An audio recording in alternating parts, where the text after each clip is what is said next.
It's that time to wake up and talk about bad buys because it's rarely talked about from other resellers.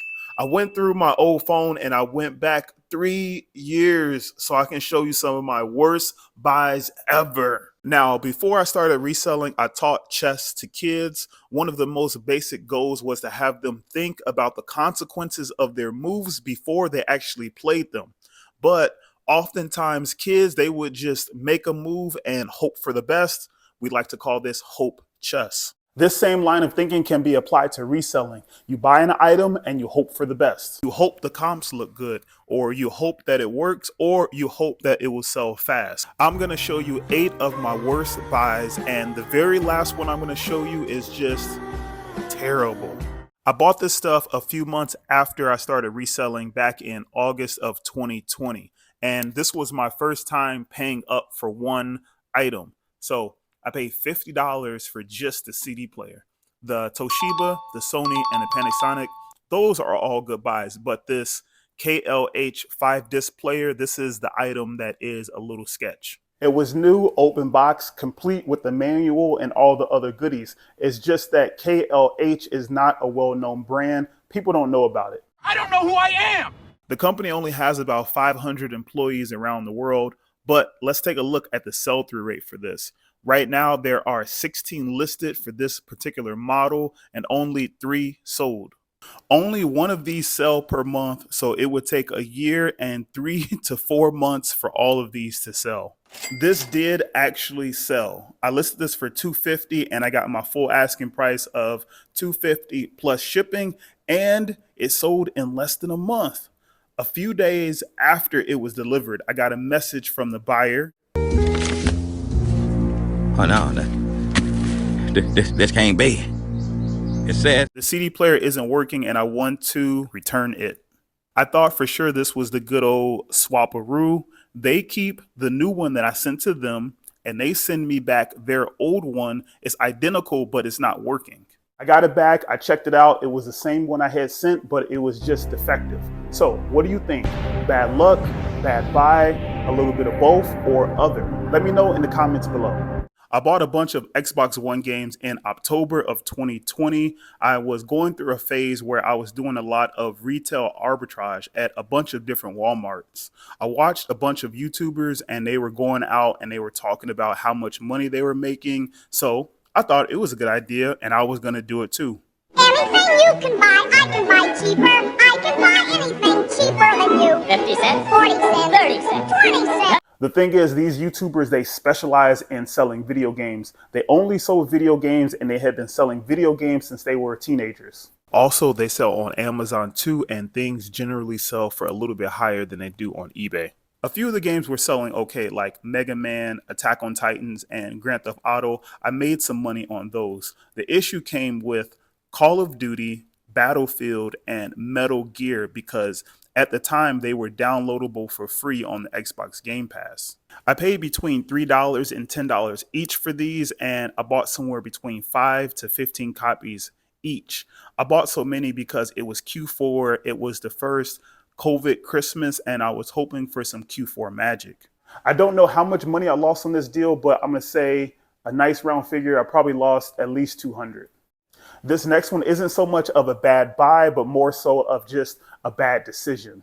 I bought this Prison Sony radio in Tijuana in March of 2022 for $5. It was functional and in decent physical condition. The comps at the time, they were selling between $200 and $250. Sometime over the summer, I got an offer for $115. I thought the offer was a little low because they were selling for a lot higher than that, so I countered at $150. They rejected my offer, and the value of this player has gone down since. I lowered the price to this, and the comps are selling for around $70. I still have this player sitting in my inventory. But it was Gandhi that said, "To lose patience is to lose the battle." And he also said, "Support small creators and subscribe to ImariS. I bought these Warcraft toys from a flea market in San Diego in March of 2022. It was my first time at this flea market, so I was pretty excited. I did not think about the process when I was buying these toys. The condition of these toys are just terrible. There are creases on the boxes. The packaging is half opened and is being held together by packing tape. The condition of these toys are really, really important to the collector / buyer. Pick those up right now. Wait, we'll get Listen, them later. no, I can't. No, listen, it's really important because once the integrity of the box gets compromised, this is original packaging, and that's why these things are so valuable. There were 2 of these toys. I just couldn't find a picture of the other one. I paid $15 for both, and I bundled them together. They sold for $30 plus shipping, but it took a year and a half for these to sell. There's someone that I buy electronics from in bulk. I was living outside the country, and when I got back to Chicago, he had a bunch of electronics for me. I normally buy cameras, camcorders, remote controls, video games, stuff like that from him. But he had a bunch of these Bose sound bars that he wanted me to buy. He did help me out by buying all that stuff and holding it for me. Also, keep in mind, I had been buying stuff from him for almost 2 years at that point. He was really pushing for me to buy them. I didn't want to buy them, but I did want to help him out. So I paid $10 each for these for a total of $110. The condition of these were rough. Scratches, dents, no remote controls, no power cables. In good condition without the remote, they were selling between $40 to $50 shipped. Depending on how far it's going, it's going to cost anywhere between $20 to $30 to ship it. The other thing that needs to be factored in is the time that it takes to test each one, the space that each one takes up, and also the shipping supplies needed to ship that item once it actually sells. I love to buy VCRs, but not all VCRs are created equal. I have live footage of me making a bad buy. Let's play the clip. I never even heard of this brand before. Oh, True Tech. Okay, I have heard of this. But it's a recorder. It's got a DVD recorder. So I like to buy the ones they normally command a little bit more value. Thing is, there's no remote, and I know I don't have this manual. Oh, it's got the manual. I asked him if he's got the remote. So I'll look this up. See what this is going for. How you doing? Do you have the remote for this? No. Okay. How much are you asking for it? $10. 8. All right, so you're asking for 53. There's one listed. But I do like the fact that it's a DVD recorder, 53 plus shipping, 7 listed, and okay, 2 sold. All right, so 70 plus shipping, but that had the remote. The remote's gonna be a problem because it's nice it's got the manual, because I don't have any remotes for this. I don't have, I might be able to pair a universal remote with it. So there's one, all right, one list. Okay, I guess if you'll take a 5-piece for it, then I'm willing to pay $5 for it. It's super clean. Will you take $5 for it?